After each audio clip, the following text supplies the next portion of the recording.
doing this clamping operation. You can also invert images. Inverting the intensity values of an image is a simple point operation, which is of course either multiplying a value by -1, and then you can add it with the maximum value. So maximum values you are actually inverting, right? So 0 pixel, for example, if a value called 0 on this, it is 0 here minus whatever value. So a max. So a max is 255, for example.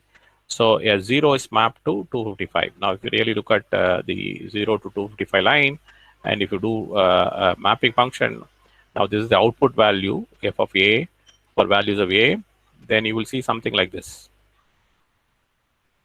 255 there. So for example, 125, you can, I mean, whatever the mid value, 127, 128 will be again be 127. So you'll be able to get the inverted image. Okay, so the histograms simply change. Okay, there are mirror reflections. This is actually occurring here. Okay, so mirror reflection. So it was originally occurring at lower pixel values, now occurring at the high pixel values. The image is transformed, right? So you can see the inverted version of the image.